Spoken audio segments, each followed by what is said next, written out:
Hi, my name is Yonala Mayo. I'm from Ethiopia, a land with an ancient heritage, but also a land facing deeply contemporary challenges.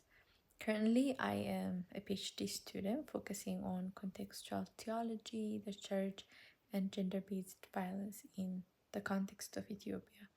I also teach as a faculty member at the Makani Seminary, and on weekends, I serve with my local congregation by preaching and also leading worship, specifically ministering to our vibrant youth. So, as we conclude this very eye opening course on lived theology and world Christianity, I want to share with you two vital lessons that have reshaped my understanding of faith. So then I want to also take you on journey into my own ministry context to show you how these lessons are not just like an abstract ideas but living realities. So the first great lesson I got from this course centers on the massive historical shift, the heart of Christianity moving decisively to the global south, with like Africa alone um, having millions of believers. So scholars call this like the Ephesians moment, a time when the centers of faith contracts and expands into new cultural territories. So what does this mean for theology? It means that theology is no longer a one-way street running from Europe or America to the rest of the world. Also, where Christianity has reframed church history to focus on indigenous voices. So we have learned that the gospel is fundamentally translatable. So when it enters a new culture or context, it takes roots in the local soil, using the local language, customs, and everyday struggles to express the beauty of Jesus Christ.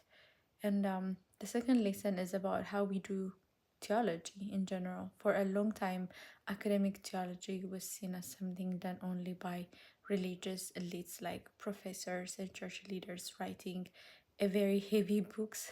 But this course introduced me to the concept of lived theology, which is lived theology reminding me that everyday lives and actions of ordinary Christians are sacred texts to be read with deep care. So it is also grounded in the priesthood of all believers.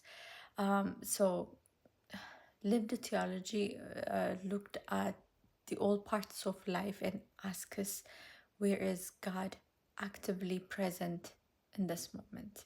So now let me bridge this academic concept is with my reality in Ethiopia. So my ministry context is threefold, as I mentioned. It lives in the classroom, in the pulpit, and also the broken spaces of our society. And so first at Mekanisu Seminary, I am training the next generation of the church leaders, and Ethiopia is a deeply religious country, but it is also a country undergoing massive social changes. And second, my local congregation, I lead a worship and minister to the youth, and our young people are standing at like crossroads, always trying to hold on to the Christian heritage while navigating the contemporary changing world. And third is my PhD research, which focuses on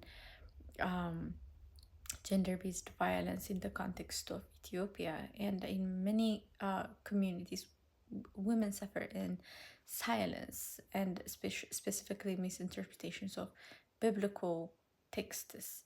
And so I try to ask and see where that intersects and to bring those three in conversation. So how do these lessons of lived theology where Christianity apply to this context? First, in the seminary, in my classroom, instead of just teaching Western theological models, I am now challenged to help my students world their theology. I want my students to look at the unique struggles of Ethiopian communities and build a theology that arises from the ground up. And the second, in addressing gender based violence, this is where lived theology becomes a matter of life and death. Literally, if theology is found in embodiment and action, then a church that ignores the abuse of women is practicing a broken theology. So we move from a passive faith to imitating Christ by stepping into the moments of deepest need to bring liberation and justice. So ultimately, this course has taught me that the global church is a beautiful mosaic. It reminded me of this beautiful Jesus mosaic that is at our seminary chapel. And every local culture brings this unique colored stone to give that inputs of the picture. And so to ensure, um, I would invite everyone to see this mosaic when you visit Ethiopia or the seminary specifically. It's such a beautiful mosaic. And so my task, I see it as an Ethiopian theologian and teacher, is to ensure that my voice and contexts are woven into that global mosaic. And so it's like we're all connected, but in a different way and in our own context. So I say thank you, Princeton Seminary, for expanding my horizon and for giving me this opportunity and all the literatures, the writings, which I will be carrying it into my ministry, my work, and and absolutely into my PhD work as well.